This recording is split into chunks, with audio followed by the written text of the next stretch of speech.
Emily, a 17-year-old bully, and a blog at the school that is ruining everyone's life. What do those two have in common? Well, let me tell ya. My ungrateful niece has been talking about me behind my back when I'm the one taking care of her.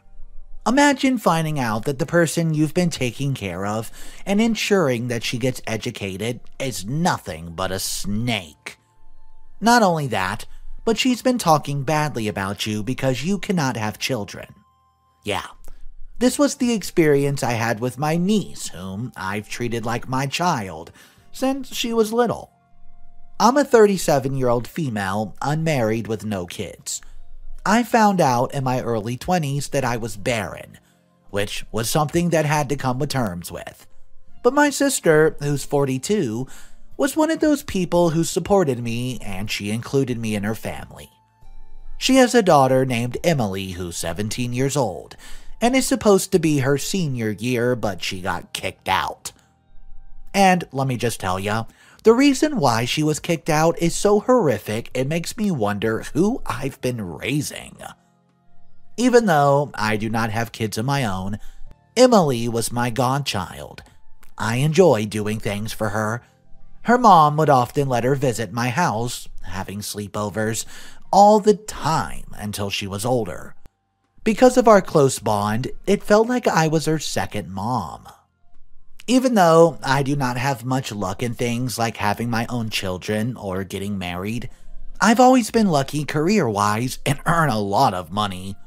But having all that money and no one to spend it on is not the best feeling. My parents are old and they refuse every time I try to spend money on them, and would rather I invest for my future, but for me, money is a means for survival, but not so important. Therefore, I decided I was going to send my niece to the best schools, making sure that she could have a good life. My sister and her husband were financially stable, but I saw they struggled most times and often declined my help. I paid for her to go through all of her grades, and for every trip, fundraiser, sporting event, I made sure she was sorted good. I bought her clothes most of the time, and I went shopping, since we had some style and bonded over fashion. Her parents would let her visit my house once every second weekend, and there we would have a lot of fun. She was one of the sweetest people I knew, who enjoyed school and made me proud with each academic year. If anyone told me that she was mean to her peers, or even a bully, I would have told her to get her head straight because she treated everyone with kindness from what I've seen. What I was seeing turned out to be what she wanted me to see, so I would keep being invested in her life. See, there were rules that I made with her parents when I started paying, and those rules included that she could not be troublesome at school or hurt anyone. I did not care if she got straight A's or not, as long as she was happy. Emily and I refused to be so close that she would tell me anything before she told her mother.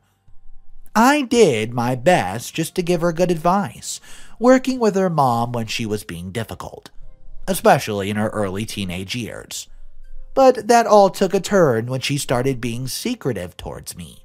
She got these new friends, I did not like the look of them, who were very focused on looks and trivial things. Then her grades started to slip. Around the same time that all this was happening, my sister was called in for a parent meeting at a school, and the teachers had something disturbing to show the parents. My sister sent me a link to a blog that seemed to be dedicated to bullying school children. But it was not just limited to bullying school children, it was also focused on reporting on the latest gossip. No one was safe, students and teachers alike. Things like anorexia, people's sexualities, drug, alcohol problems, even people's medical conditions were being disclosed. Hacked text exchanges were shared, revealing dark secrets that students and teachers kept. It was a cause for concern, and many parents were considering removing their children from that school. Even I was thinking of getting Emily away. I was not stupid and knew that she was a teenager, The last I wanted was for someone to expose her secrets. Then the next thing I knew, she would have a hard time getting into college. So I decided to have a talk with her about transferring. But she got very angry at me. Much angrier than I thought she ever would. She said that she was in her senior year, so if I uprooted her, I would be ruining her chance of having a social life. But I was still not convinced. I knew she was fragile and would never survive that blog. The school was not making enough effort to find whoever was running it, which was pretty unoriginal and seemed to be inspired by Gossip Girl. It was too late because one day the blog went too far. Everyone was now following it, including me, worried about which child was going to be targeted next. This particular post that went too far was exposing a girl who had bipolar disorder, and there was a clip of her having an episode. Well, the post blew up, with people calling her crazy, and saying that she did not need to be in school with normal children. But this time, the blogger had gone too far because the girl took her life just a few hours after the post was shared. Everyone in town was disgruntled because the police were doing nothing, while a bully was targeting children. My niece was completely shaken by the whole ordeal and refused to even leave the house, as my sister told me. The entire town was shaken by the sudden death of the young girl, and we wanted answers and for this blogger to be found. It was getting serious now. I wondered what sick, twisted person would take pride in exposing people's secrets online like that. Whoever was doing it had to be found and punished. The girl she exposed had been top of her class, very well put together. No one knew about her mental condition as it was a confidential issue, until that blog post decided to ruin her life. What sort of sick and twisted person would kick a person while they were down? The funeral was very difficult to attend. No one wants to watch a parent bury their child, but here we were. Only after a death did the police finally step up and do something. It was utter chaos, as every child, teacher, and parent was questioned at the school, but there was still no progress for a while. That was until everything blew up one night, and the identity of the blogger was revealed by the police. You can imagine the confusion I had when the police knocked at my house in the middle of the night, demanded they search the entire premises. Of course, I threatened legal action if they did not immediately tell me what they were doing, searching my house. They confiscated all my electronics and demanded I come down for questioning. I used the one call I had to call a lawyer and tell him to tell my sister that I've been brought in for questioning. They asked me what I knew about the blogger and if I was the one bullying all these kids, because they traced the location of the computer where the blogger posted from. I denied any involvement for hours because I really did not know, but when I mentioned that I was living with my niece, they suddenly left the room without telling me a thing. Minutes later, I was set free and I met with my sister, who was hysterical, saying that Emily was being accused of being the blogger, which did not make any sense. Emily easily broke and confessed she was the one who's been writing bad things about people at school. She said she was just trying to make a joke when she started the blog, and she was very sorry for what she's done. There were mistakes, then there were this. I did not even know what to call what she's done. They did not keep her, but she was given a date to appear in front of a judge, because what she's done was a cybercrime. But as soon as I saw her, I was overcome by anger. I told her I've given her everything that she could ever want. Why would she want to bully other people who meant no fortune as her? I sent her to the best schools, so she had a better future. She could get into any college she wanted and to be anything she could have dreamed of. My sister and I did not grow up with much. We had been bullied terribly for that, but we had still tried to have better lives. Oh, but it was like preaching to a rock. because she felt that I had no right to judge her. She told me I was not her mother, and I was just trying to control her because I would never have children of my own. I was not the one who gave birth to her, so I had no right to try to teach her any moral lessons.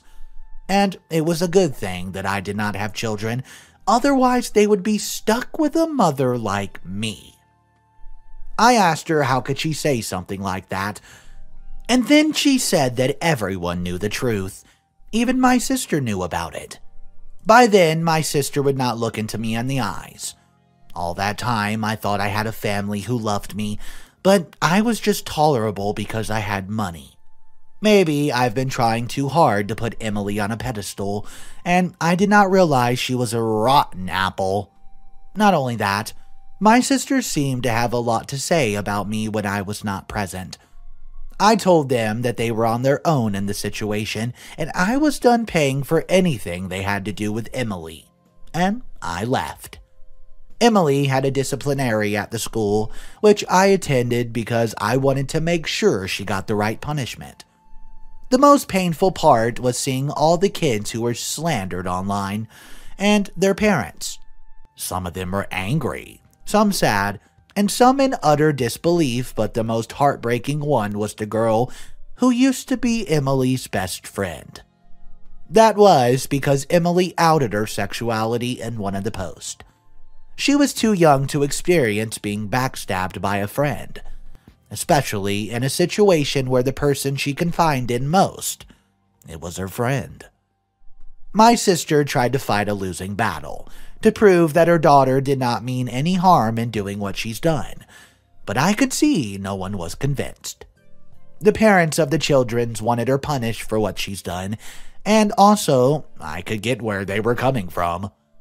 When Emily had been telling me that I deserved to be infertile, I saw something very scary in her eyes. She knew the right things to say to hurt someone, taking their insecurities out on them. She needs to get some serious help. I would say before someone got seriously hurt, but someone already got hurt. An innocent girl who's been battling mental health, and my sister could not see that her child was wrong.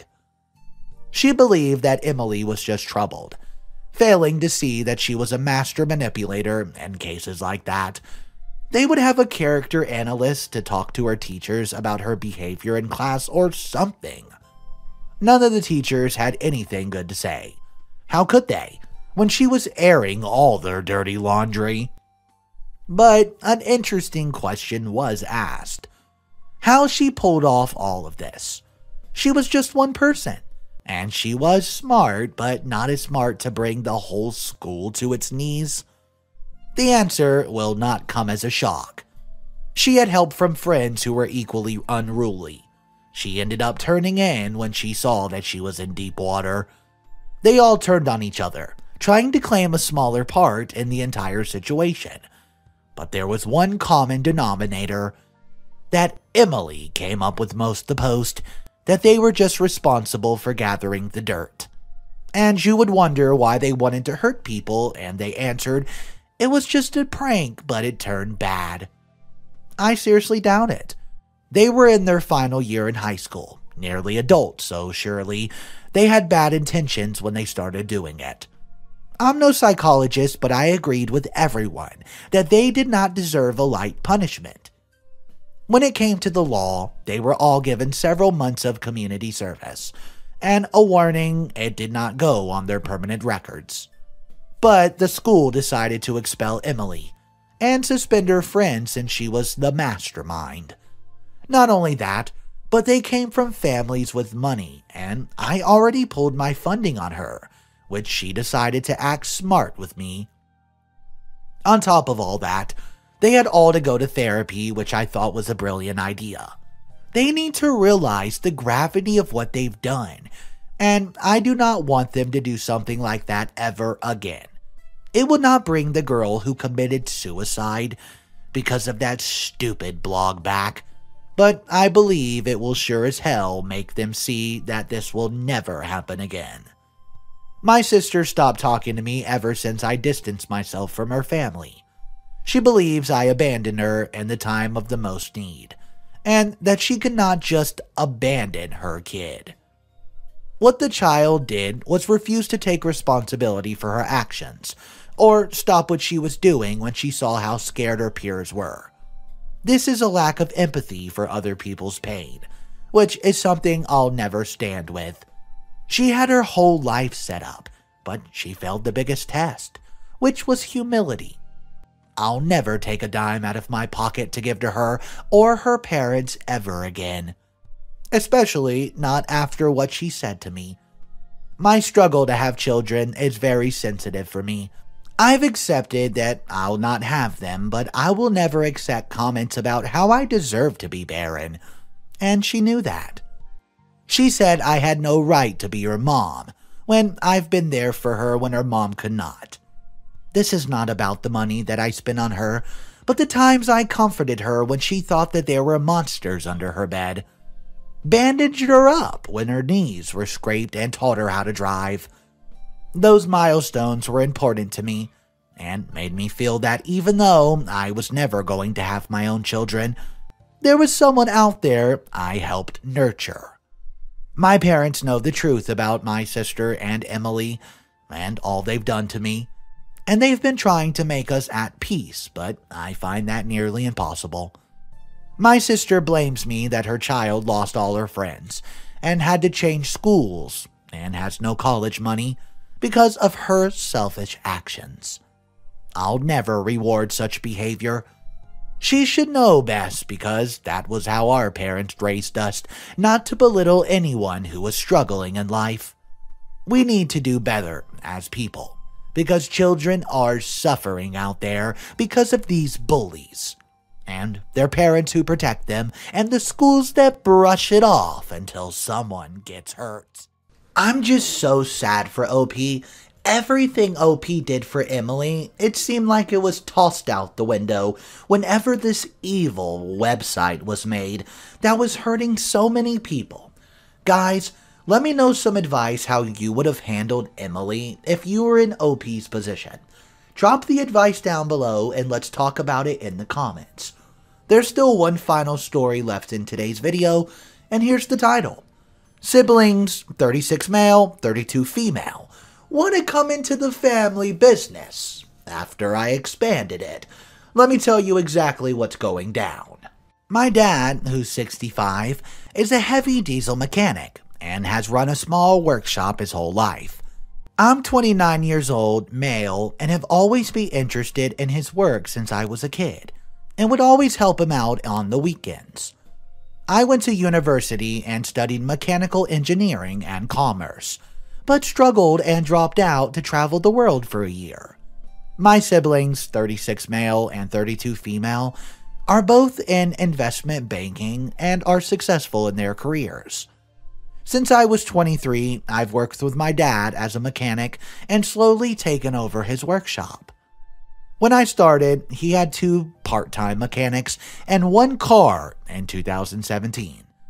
I've brought in several new strategies, such as focusing on commercial verticals only, off-hours servicing, etc. And we've grown to 35 employees and 15 cars.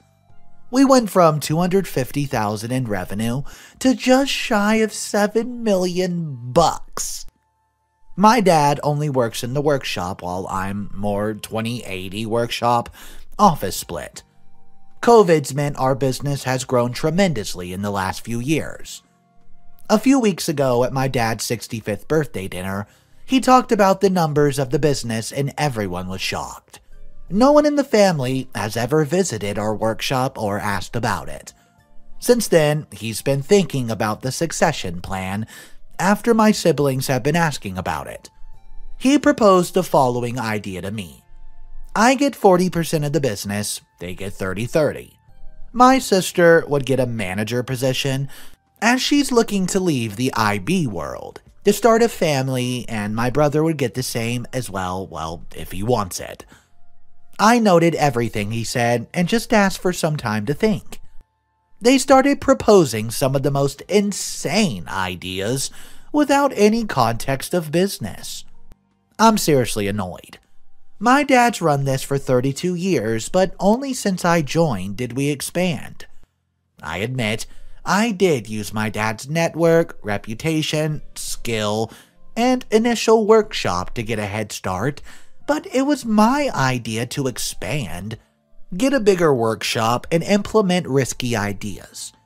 I don't think my siblings would have been ever able to do this business and should get cushy, high-paying jobs for doing nothing.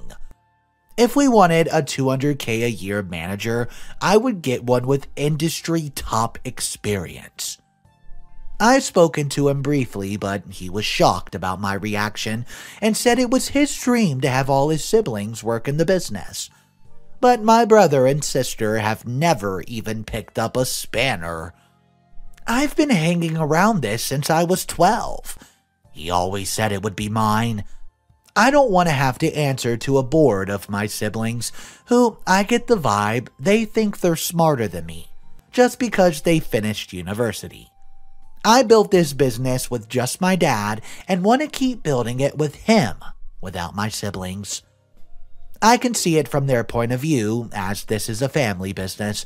My dad started, and my dad wants to make it more of an effort to include them, but I only feel they want to be included because we're now successful. I'm being accused of being greedy and entitled by my family. I think this is ridiculous, and the business is mine after spending the last 6 years building it. I would love some outside perspective on this situation. In my personal opinion, I think OP deserves 51% of the company. That way the siblings can't outvote him, since considering they have no experience and, like OP said, the business started booming when OP took reins. I want to know your thoughts on this. If you don't agree with me, that's okay. Just drop your comments down below and let's talk about it. Guys, I hope y'all have a wonderful night. That's all the content I have for you today. I hope to see you in tomorrow's video, and remember, it's cool to be kind. The latest Mr. Reddito producer, Christine Billings. Thank you so much for the support.